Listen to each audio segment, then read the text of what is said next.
Penny, as I was saying, this is a kind of a reprise of what happened on Sunday, which would have been April 23rd, because our audio kind of messed up.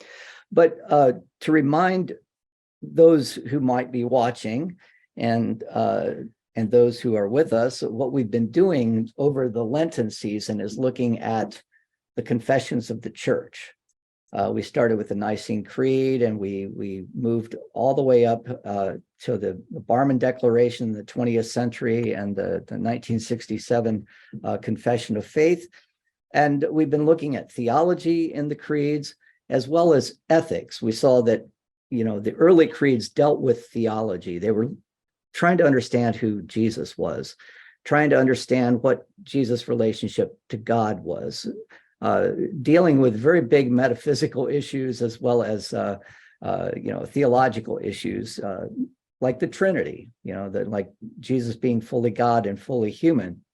And so we looked at those for over the last 6 weeks. And then when we had Easter Sunday, Greg, or I couldn't remember, was Greg or Damon, asked me, would you be willing? Oh, it was you, Damon.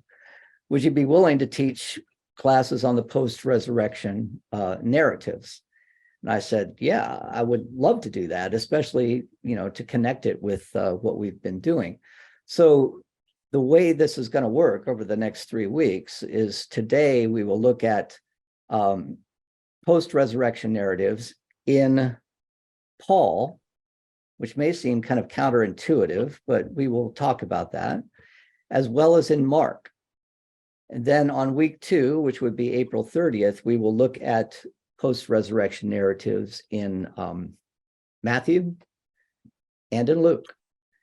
And then finally on week 3, we will look at the resurrection narratives with their just incredibly complex and rich in the Gospel of John, and to which I'm greatly looking forward because there will be some ecological ramifications for one of those reflections. So I'm going to go get my other computer. I'll be right back. Yep, no problem. So to emphasize here that, we were doing the creeds during Lent, over the 6 weeks of Lent, but really these resurrection narratives are going to look at, we'll have a connection with those creeds as well. We looked at the Nicene Creed, and, we didn't really talk very much about it, but the idea of the resurrection is central to the early creeds of the church. And it's an interesting question, as, when we talk about the resurrection of the body, what that actually means. We see it in the Nicene Creed, and I'll just read it here for you. For our sake, Jesus was crucified under Pontius Pilate. He suffered death and was buried. On the third day, he rose again in accordance with the scriptures. He ascended into heaven and is seated at the right hand of the Father. So the emphasis in the Nicene Creed is on, though the term is not used, it is Jesus rising again from the dead. In the Apostles' Creed, it's a little bit more explicit, and there's a part of this I just want to take a little detour and talk about. But the Apostles' Creed really has 3 major sections in it. And in the second section, when we're talking about Jesus, it says, I believe in Jesus Christ, his only Son, our Lord, God's only Son, our Lord, was conceived by the Holy Ghost, born of the Virgin Mary, suffered under Pontius Pilate, was crucified, dead, and buried. And then he descended into hell. The third day he rose again from the dead. He ascended into heaven and sitteth at the right hand of God the Father Almighty. Now, interestingly enough, we do not see the term resurrection in this. I believe in the resurrection of the body is what we often hear about in the Apostles' Creed, and in that second, or in that third stanza. But it's at least in these 2 paragraphs that we're reading here, it's talking about Jesus returning from the dead. And the Apostles' Creed, though this is not necessarily a post-resurrection narrative, it is kind of a inter-crucifixion and resurrection narrative, this idea of Jesus descending into hell. The reason I want to bring this up is because I think we say this in the Apostles' Creed, but we don't really think about where this tradition comes from. And if we search the scriptures, it's pretty difficult to really get a real explicit affirmation of this. I mean, the closest we come is 1 Peter chapter 3, verses 18 through 20. And Peter is, writing to the congregation and talking about, suffering and likening the suffering of the community to the suffering of Jesus. Jesus was put to death in the flesh, but made alive in the spirit.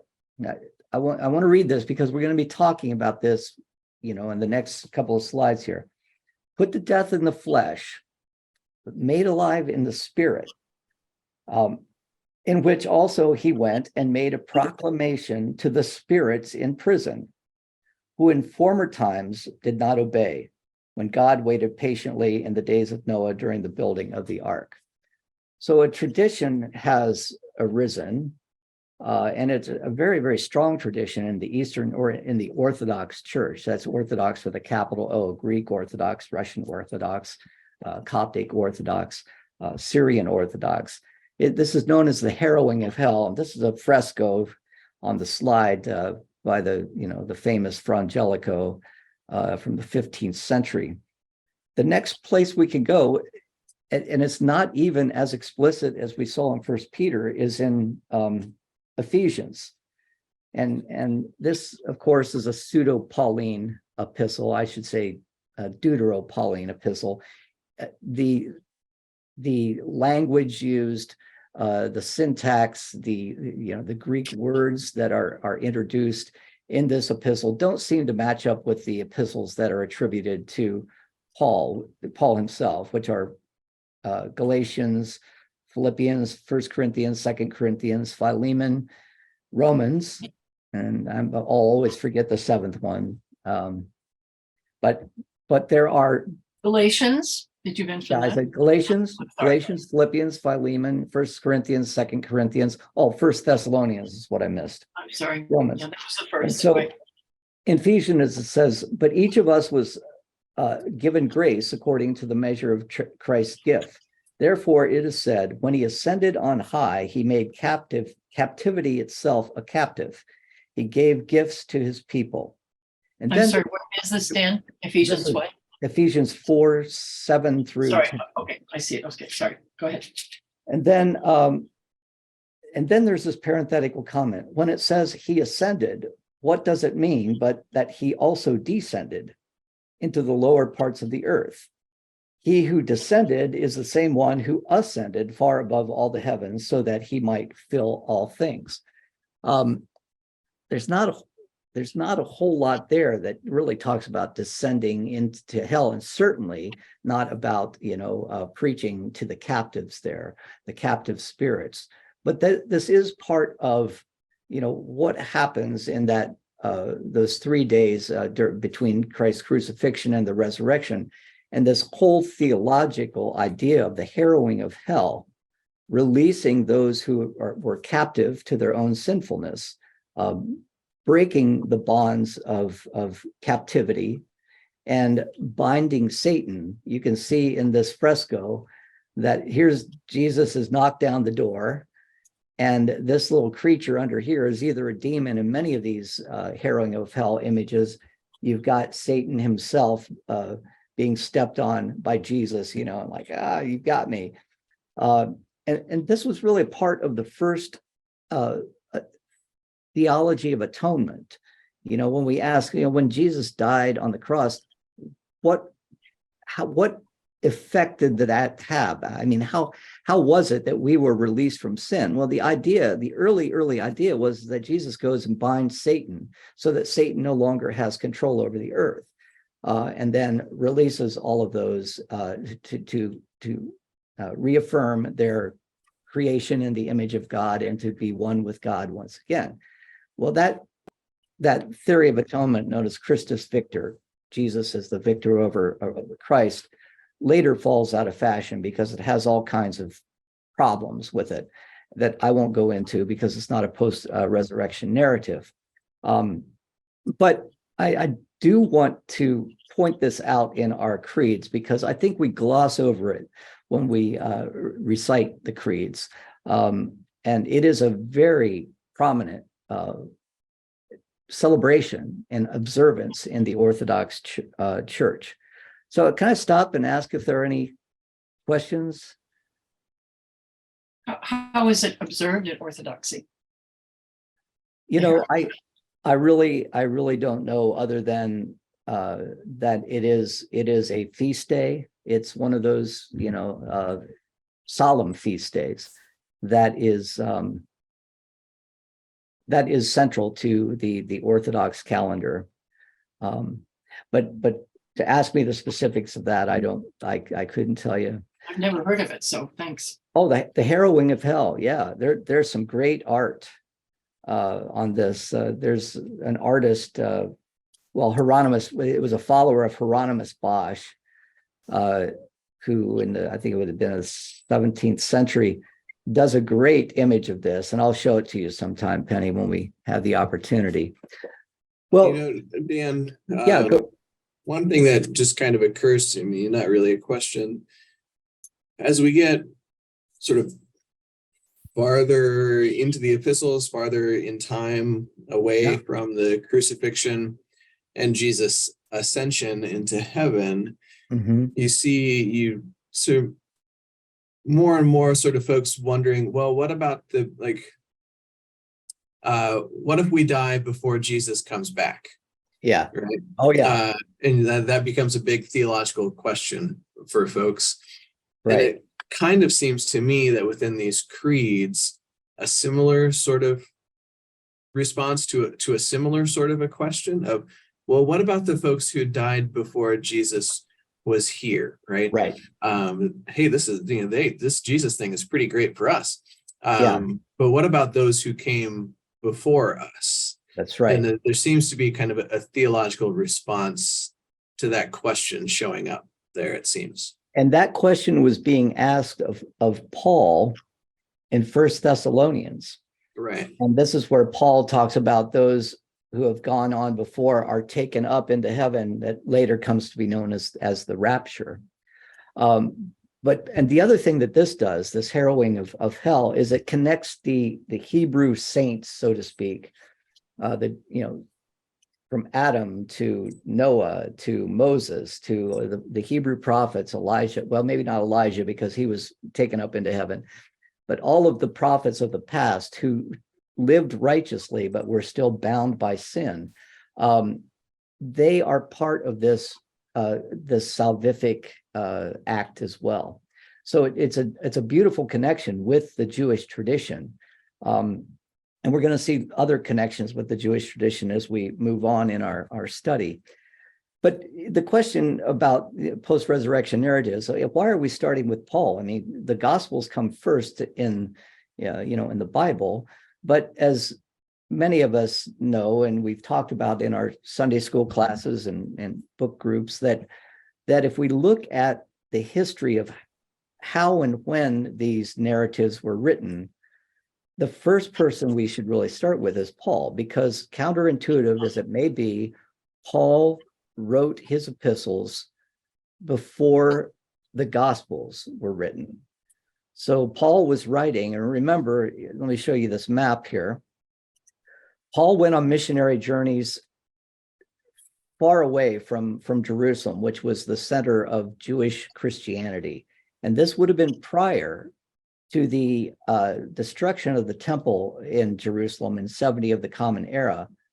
But Paul went on these missionary journeys. He went to places like Thessalonica and Philippi and Ephesus and Corinth and Colossia, and ultimately to Rome. And what he was doing is he was preaching to Gentile audiences, trying to convince them, to encourage them to consider the fact that now the doors of the synagogue, as it were, have been opened. And this is the best way to put it. The doors of the synagogue have been opened. You now can become covenant people.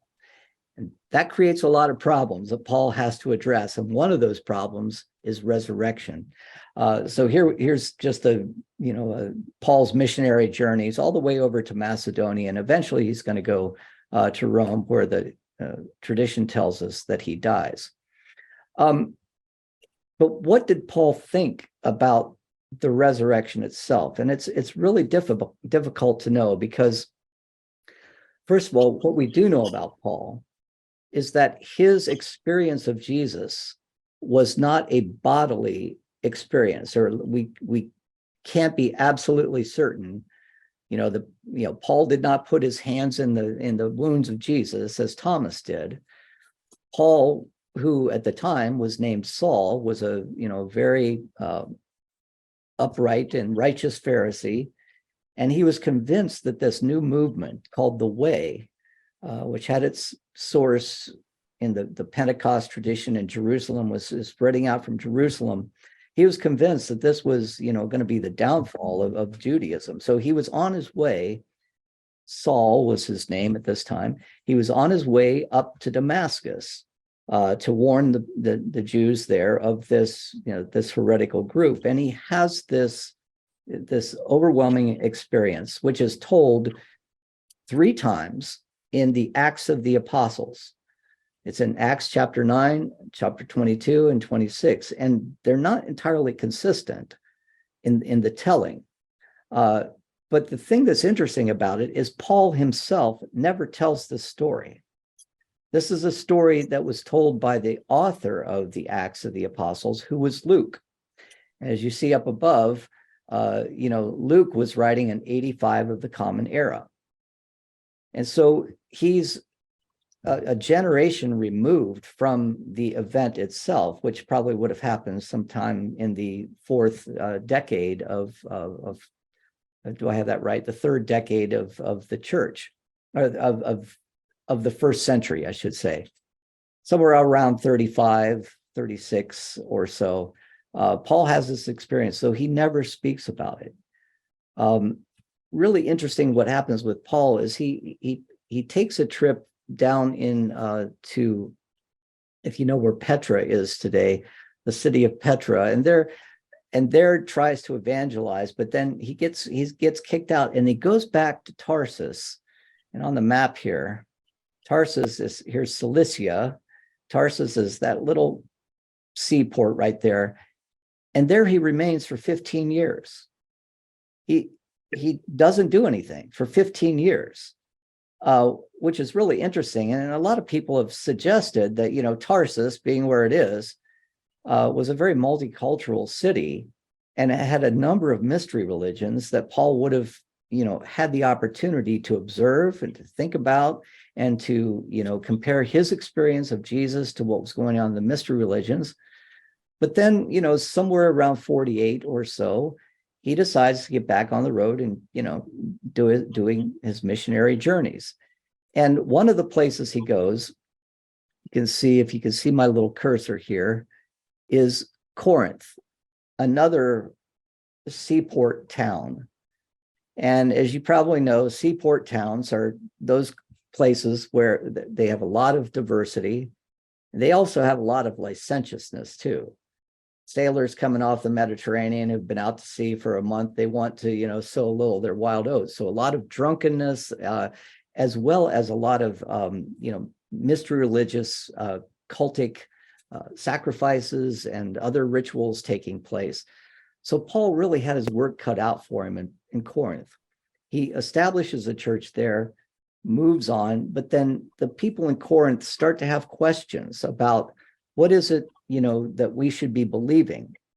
And one of the things they had a hard time believing, because most of them were good Gentiles, right, was the resurrection of the body. Do you really want us to come to believe that somehow our bodies are going to be resuscitated at the end on Judgment Day, and we're going to live in these bodies? And so there were some people who were starting in Corinth to really deny that and say, oh, no, it's that can't be right. We don't believe in the resurrection. So there were factions in the Corinthian church saying, no, we're the resurrection faction. The other were saying we're the non-resurrection faction.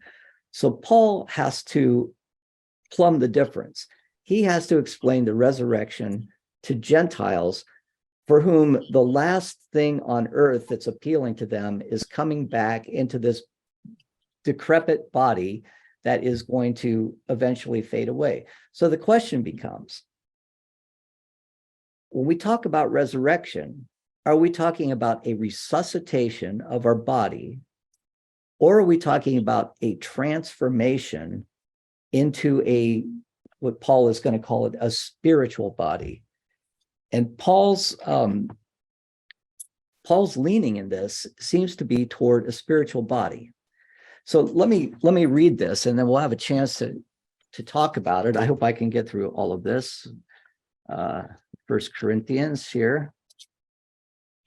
First of all, just let me read something curious here. The verses 3 through 9 on the tradition that Paul has received.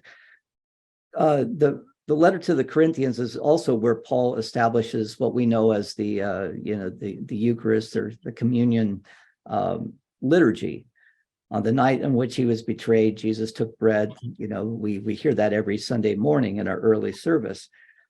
So he is passing on a tradition, and he's passing on what he receives. And there's something that's really curious about what we read in verses 3 through 5. So, for I handed on to you as of first importance. I'm in 1 Corinthians 15, by the way, 3 through 9. As first importance, what I in turn had received, that Christ died for our sins in accordance with the scriptures, that he was buried, and that he was raised on the third day in accordance with the scriptures. Well, there's our template, you might say, for the Apostles' Creed, right? And that he appeared to Cephas, then to the 12, then he appeared to more than 500 brothers and sisters at one time, but then to the 12. Now, we know the story that Judas betrayed Jesus and was immediately, cast out, whether he's self-exile or exiled by the disciples himself. And then later on, it became important that there would be one to replace Judas. But here Paul is, either it's a mistake on his part or the Judas tradition hasn't been developed yet in 52 or so when he's writing this. Because when Paul says that Jesus appeared first to Peter and then to the 12, we can't assume that the disciples within a 2-day period of time have already chosen a new disciple, right? So what John Shelby Spong says about this is that whole Judas tradition was developed probably in a different geographical place, probably around in Palestine, and much later than the time that Paul is writing. So any thoughts about that? That's kind of controversial. Well, there's also, it's just so hard. I always say that there's some veracity in these narratives because they're so distinct. And so that I try to review them often as I'm preaching. But what's also missing is the Emmaus narrative, which is we love for a variety of reasons and have, I don't know how long, you know the history of the reception of the tradition, Dan, and maybe you do too, Damon. So that's missing.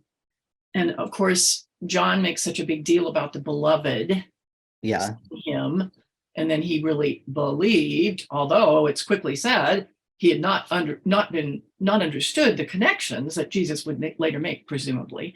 So there are a lot of things missing. I remember learning somewhere, I think in seminary education or commentaries, I've been preaching for too long, that this was kind of a codified narrative that he received.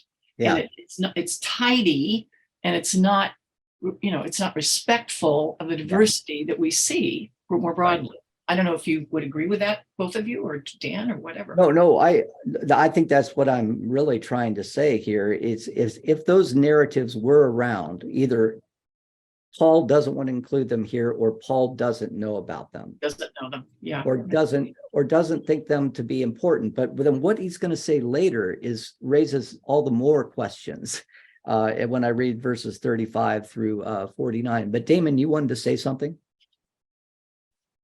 I was just you talked about a general Gentile hesitancy to get on board with the resurrection. Does that have to do with a kind of a general Greek philosophical mindset that the body is bad, and you actually don't really want to be in your body for any longer than you absolutely need to be? Yeah, it's pretty complex, because remember, the Greeks also celebrated the beauty of the body and in architecture and sculpture and things like that. But at the same time, like Plato says, the body is kind of this chamber of the soul, and we're going to talk about in this class that the different anthropologies. Yeah, I guess not necessarily bad, but if fleeting, it's okay. Paul is going to use the word that is very well chosen. The body is perishable. Mm-hmm. The Greeks said the body is perishable, but that which lasts, that which is eternal, is where we should be placing our philosophical discourse, our questions, all of those things. And so it's not that it's evil. There will be, like the Gnostics who are going to say, that the body is this evil thing that is controlled by Satan. But the Greeks weren't quite saying that. But they weren't saying, hey, wouldn't it be great if we come back into this perishable body? Now, interestingly, that's the only way the Jews could see it. For the Greeks, you had a perishable body in which an eternal, immortal soul was placed. And when the body perishes, the soul continues on. That was anathema for the Jews, because you would have an eternal something that doesn't die, that would challenge the sovereignty of God.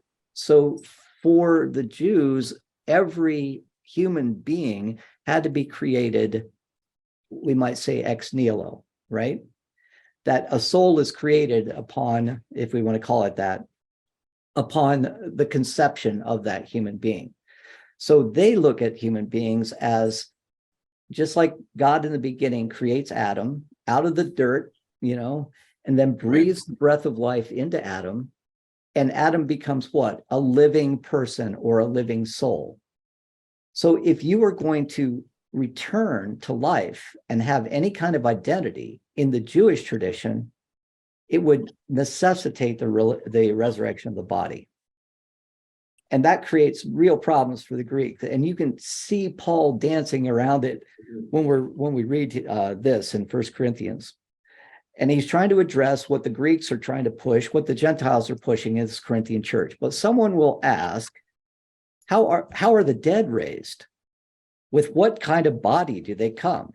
Fool, what you sow does not come to life unless it dies. And as for what you sow, you do not sow the body that is to be, but a bare seed, perhaps of wheat or of some other grain. But God gives it a body as he has chosen, and to each kind of seed its own body. Not all flesh is alike. And eventually he's going to hit upon this idea of a spiritual body. I'm going to skip down to verse 42. So it is with the resurrection. Think of seeds, coming to life. What is sown is perishable, but what is raised is imperishable. It is sown in dishonor, it is raised in glory. It is sown in weakness, it is raised in power. It is sown a physical body, and here it is raised a spiritual body. Literally in Greek, a soma pneumatikos. This weird notion that really is more Jewish than anything. A spiritual, but don't think spirit, think it's still a body, but of spiritual makeup. If there's a physical body, there's also a spiritual body. Thus it is written, the first man, Adam, became a living being. The last Adam became a life-giving spirit. But it is not the spiritual that is first, but the physical, and then the spiritual. The first man was from earth, a man of dust. The second man is from heaven. As was the man of dust, so are those who are of the dust. And as is the man of heaven, so are those who are of heaven. Just as we have borne the image of the man of dust, we will also bear the image of the man of heaven. Now, that's some pretty intense philosophical stuff there. But what Paul is not saying is that we're going to come back as a resuscitated body. You're not going to have the body that you have right now, that bleeds and does all those things. Who knows what he means by spiritual body, but body all the same. So is this what we believe in when we say, I believe in the resurrection of the body? I'm going to hold that at bay, and let us, consider that. But when we read Paul, it's not clear that we're seeing this idea of a bodily resurrection, this resuscitated body. We're seeing something, Paul understood it somewhat differently. So what are your thoughts on this? I mean, how do you counsel people on this, both of you who are in the trenches, so to speak? I don't have anybody asking these questions. Amen to you. Maybe you Presbyterian or intellectual. I don't know. Yeah. I mean, this is this sort of thing. So one of my roles is to teach confirmation for eighth graders, and we don't use this language, but and they may or may not articulate this kind of a question, but it's still something that bounces around for them, I think, whether or not they really have the language for it or not. Yeah. They might find the language in a few years' time, but you're reading this, Dan, and this is one of the reasons where I think, this is why I don't read Paul a lot.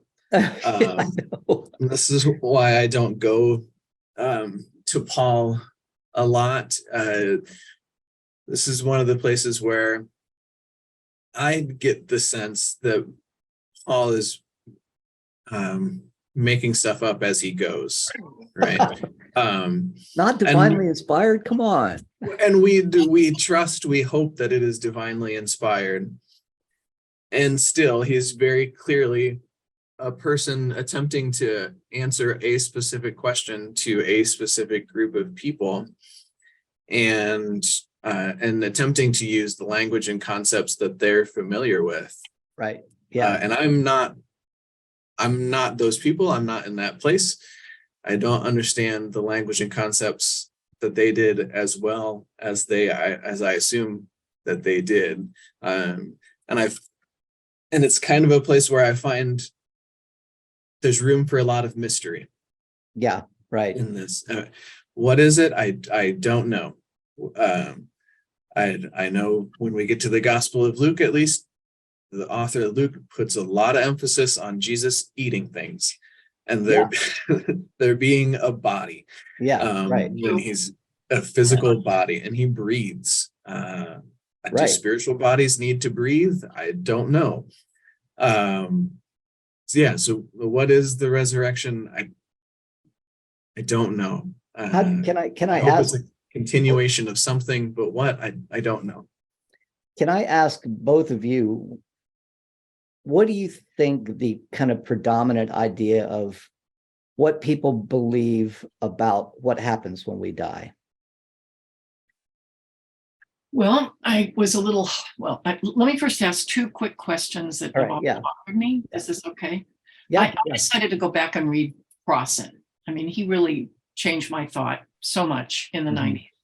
And as you all know, after his book about, I can't remember the title of it, the Jewish peasant or whatever. Yeah. Revolutionized things, partly for his methodology, as well as his painstaking way of integrating the methods that he was using, and his skepticalness about many of the basic claims that we kind of live in our tradition. He died in a lime pit, Last Supper may never have occurred, these types of claims. Well, the second work he wrote really tries to get at what was going on in the tradition between when Jesus died and, in essence, when Paul wrote. He's looking at 20 years. I mean, it's interesting. He's really I don't know what we want to say, just using his methods. And it's hard to follow him, to be honest. I really tried, and I thought, I don't have time for this. I've got so much. I also am a science person, Damon. So I read a lot of science, and I'm working on finally putting a dissertation proposal together. So unless someone's given me something I can work with quickly enough, I'm going to get bored, or not bored, but just I'll read it later. So one of the things he claims, Dan and Damon, is that it was no big deal in Hellenistic world for there to be dead bodies coming back, going through locked doors, appearing to people. He goes back to Greek mythology to cite some cases. He looks at a variety of other sources. There are bodies that actually show up and eat things. And I guess I kind of thought, I never got that looking at this book before, but then it's dense and it's hard to piece together. So I don't know if that's accurate or if you agree with that claim. And the other question I have is, I have always been confused about what the ancient Jews, like the Sadducees, actually believe about coming back to life. I thought they denied resurrection, but I don't know what that means. So those are my two big questions. Yeah. Well, I can answer the second one I don't know about, when I think about Greek mythology, there are a lot of fantastic, Sure. But stories. Crossan is claiming that this is in the imagination of Jesus, not listener, that's wrong. Jesus' first entourage, shall we say, the way. But So your second question is that there was a varied understanding about what would happen, and the Sadducees they thought that was it. You die, that's it. Okay.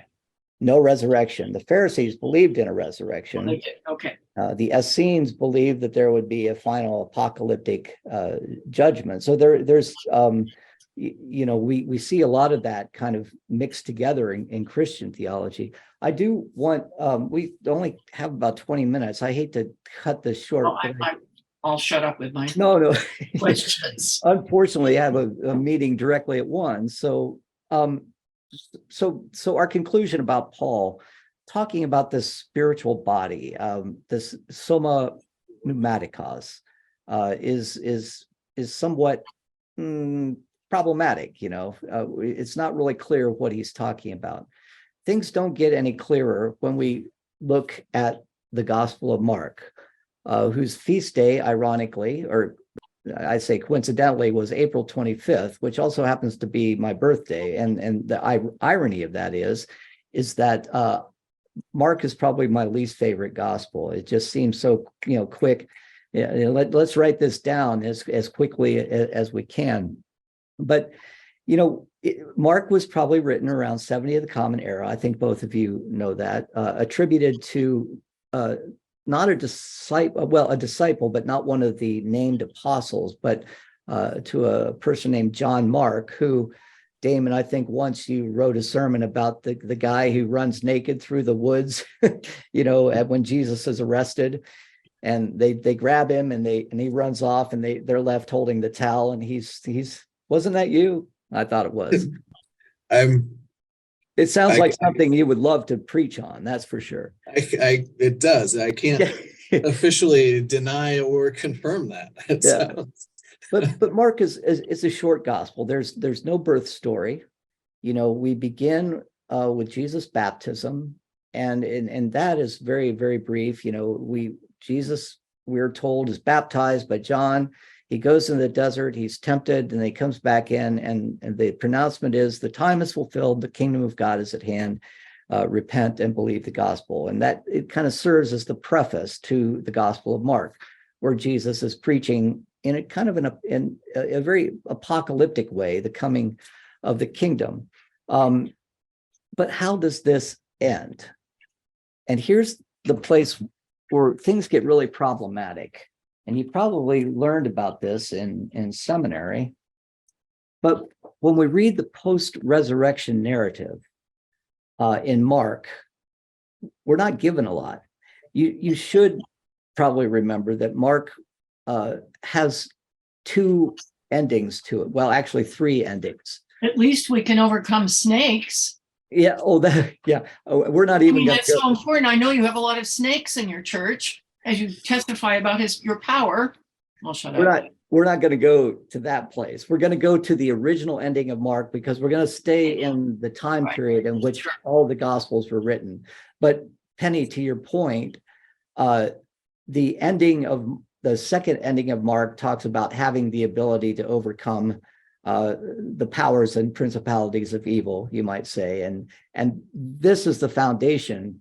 This ending of Mark, this probably wasn't in the original Gospel of Mark, that justifies snake handling in Appalachia. But we're not going to focus so much on that. But the way that it originally ends, just let me read how the gospel would have ended if you were reading it, most likely around 70, most likely about the time it was written. Were you reading it though, or were you hearing it? Or hearing it, yeah.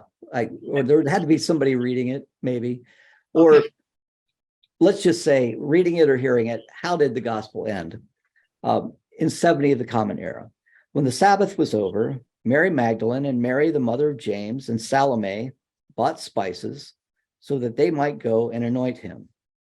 And very early on the first day of the week, when the sun had risen, now interestingly, in John, Mary Magdalene is at the tomb while it's still dark, right? When the sun had risen, they went to the tomb. They had been saying to one another, who will roll away the stone for us from the entrance of the tomb? And when they looked up, they saw that the stone, which was very large, had already been rolled back. And as they entered the tomb, they saw a young man dressed in a white robe sitting on the right side, and they were alarmed. But he said to them, do not be alarmed.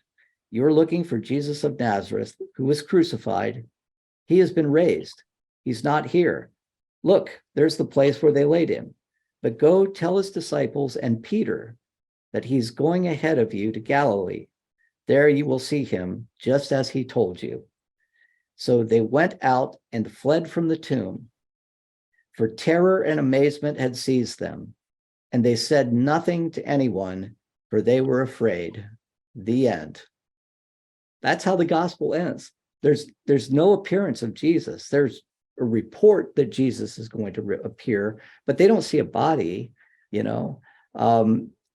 There are no post-resurrection appearances of Jesus.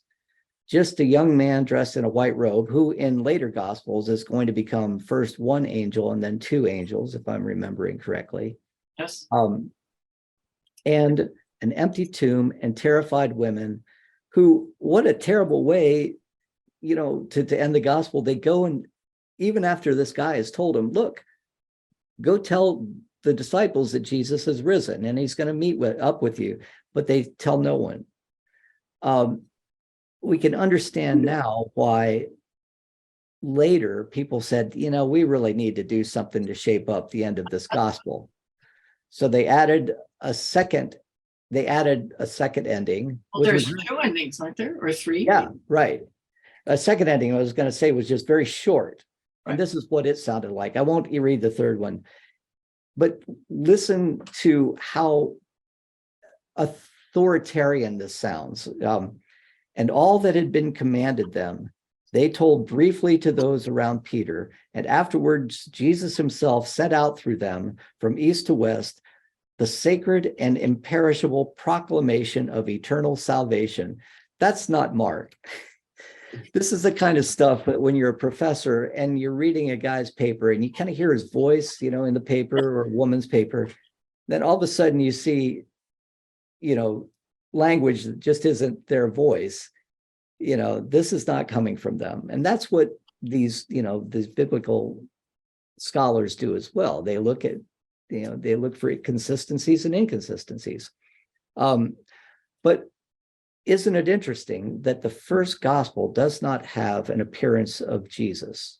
Just a report that he will meet them later, but then nothing after that. So we can conclude that at least up until 70, this idea of the resurrection of the body was pretty ambiguous. And Mark would even suggest that it may not, you know, have been as important.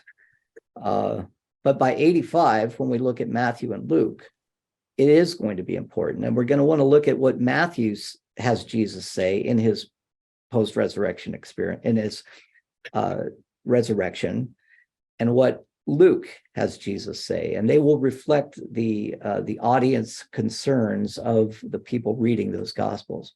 So that's where I'm going to leave it. So what kind of comments do you have about this?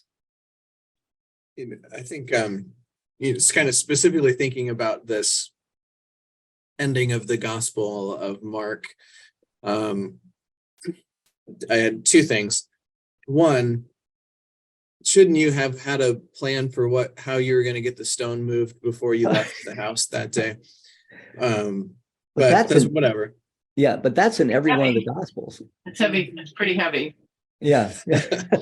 No women could push it. Yeah. But what John has Mary hanging off. Go ahead. But the other less facetious point that I guess that I want to make is I showed this in the run up to Easter with our high school students. We were taking a look at the Easter narratives and Passion narratives, and I showed them the ending of the Gospel of Mark, and I pointed out this is where it probably originally ended, and then these other ones were tacked onto it. Oh, good. And I read that first ending and stopped, and nobody liked it. And but the thing that I do actually kind of enjoy it.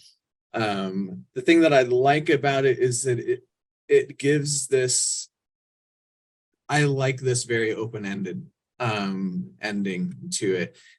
This idea that Jesus is on the loose in the world. On the loose. And he will probably show up in Galilee, and then after that he really could show up anywhere. And I think that you can correct me if I'm wrong, Dan, but in the baptism narrative in the Gospel of Mark, I think it depicts the heavens as being torn open. Torn open, yeah. Right. And not simply opened, but torn in a way that you would think, well, we probably can't really fix that.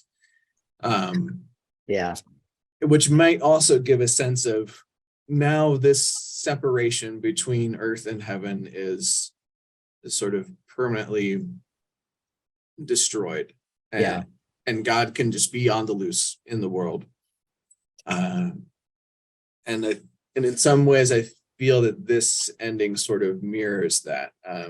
That's a really interesting insight. Yeah, I'll read it. And just as he was coming out of the water, he saw the heavens torn apart and the Spirit descending like a dove on him.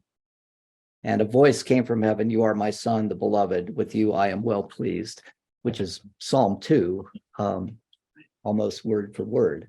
Today I've begotten you. That's what it says in Psalm 2.